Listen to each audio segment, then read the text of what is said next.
Welcome, everyone. I'm Pat Soldano, president of Family Enterprise USA. We promote and advocate for generationally owned family businesses and their lifetime of savings at a national level in Washington, D.C. We represent all sizes of business, small, medium, and large, and all industries. I'm very pleased to have with me today Jeff Reed, who is president and CEO of Reed Family Companies. Welcome, Jeff. Thank you. So let's start off by you talking to us a little bit about Reed Family Companies, what they constitute, the employees, the history of the business. Well, parts of our business trace back to 1919, but we really call June 6, 1944, our founding day. My grandfather and his brother were in business earlier than that. They split up. And he went back into business, and the first paycheck on a construction project that he had, road oiling some roads in California, the Central Valley, came in on June 6, 1944. So our businesses are primarily heavy highway construction, aggregates. We have quarry operations, concrete plants, asphalt concrete plants, and we do a multitude of infrastructure projects, including pavement preservation, where we pretty much work the 11 Western states and some projects overseas. And we build machinery for this industry. So you are domestic and international, and about how many employees at any point in time does the company have? We run between 800 and 850 employees peak season in the middle of the summer. Well, that's a pretty big operation. So what has been your greatest impediment to maybe growth in your business? Well, obviously, I think the first one picks out is, finding competent employees and opportunities that bolt onto the existing operations that we have. The next part of that is the impediment from the government itself and regulations that affect opening up a new quarry or developing a new line of equipment. Well, so you just brought up employees. What we have found with family businesses is many of them have what we call generational employees. So that means more than 1, 2, maybe 3 or more generations of the same family working in your family business. Have you found that to be true? And if so, could you give us kind of some examples? Yes, that we have a number of folks that are multi-generation in our family business. The father or grandfather worked on the crews themselves. The son went off to college, came back as an engineer, works in our construction operations, and we've got some that have made it up to where they're managers running their own operations within our companies. Well, so as you know, we have helped Congress form this Congressional Family Business Caucus, which is bipartisan, 38 members currently, 2 Democrat co-chairs, 2 Republican co-chairs. And we have these caucus meetings 3 times a year, helping them to organize them and facilitate the meetings for them. And one of the next caucus meetings, which is going to be May 14th, we're going to talk about succession. Succession is always a huge issue for family businesses, trying to pass that business on from one generation to the next, trying to put in proper family governance, corporate governance. Could you share with us maybe how your family business has addressed succession issues? Well, we went through a succession here with myself. My father passed away in 2016. In our family, we work till you die. So we're always here and, going through the nuances of the estate planning and how much money had to go out of the business in order to pay estate taxes was horrendous, which stifled us for a little bit as we went forward. I worry about how we keep doing this in the next generation and the next generation beyond of being able to sustain that in our business. It was a difficult time at that time, and I think it'll be a difficult time the next time along. I have 2 sons in the business right now. I'm hoping to get my daughter in the business. She's currently in the IT world, working in San Francisco, and I think she makes more money than I do. So, so talking about that, I think it's succession, as I already mentioned, is very difficult for families. And you mentioned that you did pay an estate tax. It's interesting because some legislators say to us, I don't know that people should be paying an estate tax. They should be planning, and they can do a lot of planning around the tax. So the question I have is, did you do planning and yet you still paid an estate tax? We did all we could. Yes, we still paid a lot of state taxes on top of that. And it definitely stifled us for a few years in having to come up and pay it. There was a point where it was possibly going to be done over time, and we elected not to do that and figured a way. But yes, we had a lot of money that went out of the business capital that in order to pay off the state taxes. And you're still doing planning, as you said, with the next generation, but yet you, as you just stated, you still think that there's going to be estate taxes being paid, because I guess once again, you've done the planning you think you need to do, but it's not enough. Well, I think one of the real problems with is what we get out of Congress is the continuing changing, and what it's a moving target as far as what the estate taxes are going to be.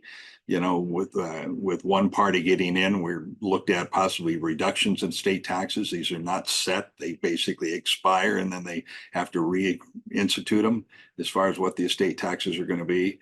You know, and it's caused us in ours to maximize giving as much as we can. I think I'm already maxed out to my kids of everything on estate taxes. So anything else from here is going to be taxable. Well, I'm going to shift gears a little bit, because one of the other topics or themes that we're going to have at a caucus meeting here in March is workforce issues. So maybe you could talk to us a little bit about some of the workforce issues that you face in your business.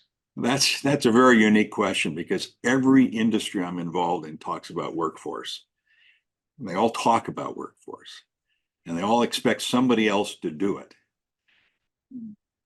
10 years ago in our operations, I had an HR staff of 1.5.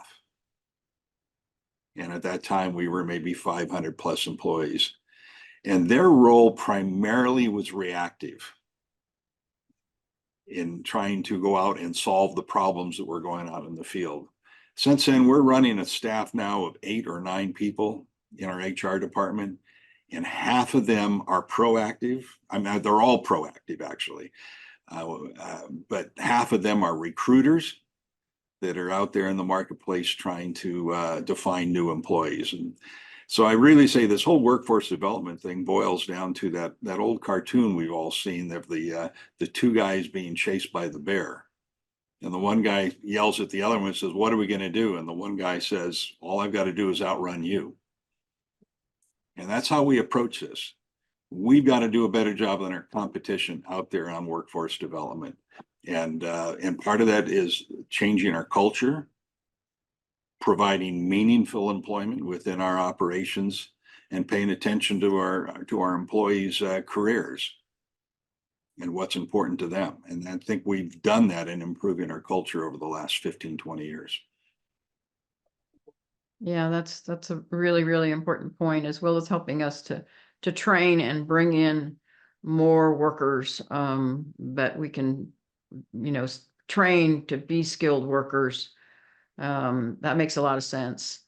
So let's follow up with legislation, regulation issues that have helped or hindered your business. Maybe you could talk to us a little bit about those that have helped and those that have not helped.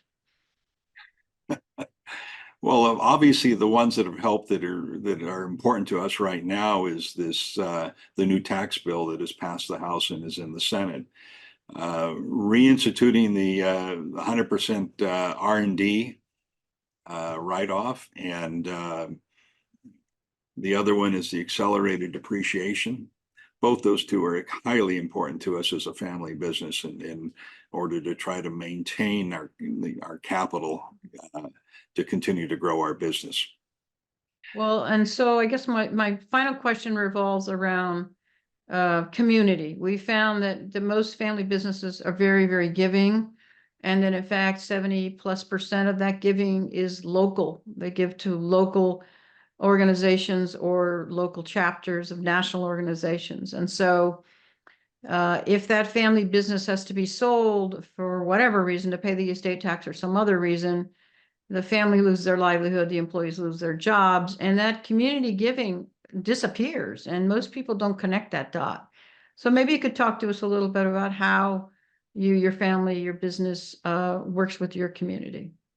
We instituted a number of years ago, Read Community Day. And Read Community Day is where we will pay a day's wages to any employee that gives to the community, goes off and works in the community for a day. And it started out reasonably slow. It has now become a big event.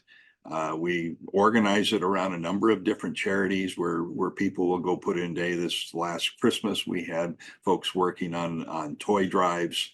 We've had a number of people that wanted to build bird boxes for duck boxes for one of the community events, and painting our local gospel mission. So those are things that we do, and our employees are heavily involved in that. We also do a match of any giving that our employees give in the community, and that's gotten some good response and has moved forward from there. Plus, we also take on major projects of our own within the company, such as orchestrating the rebuilding of community parks, community centers. Here in Modesto, California, we have the American Graffiti Museum. We are heavily involved with redoing the parking lots for that facility that'll hopefully open up to the public here this next summer. And we're constantly involved in trying to get our employees involved in these events. Well, that's excellent. Kudos to you. I know how much that will impact and does impact your local community. So do you have anything, final words that you'd like to say on this video, whether it's to voters or media or members of Congress or anyone else, to help them understand family businesses?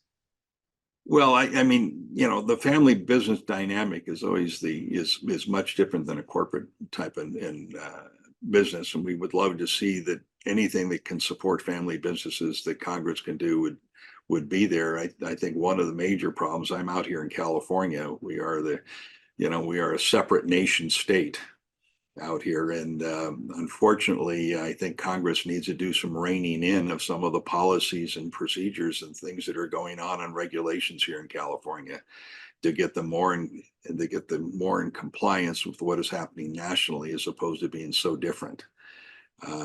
You know, we have got our CARB is dictating across the country what trucks are being built, what trucks are available. CARB stands for the California Air Resources Board.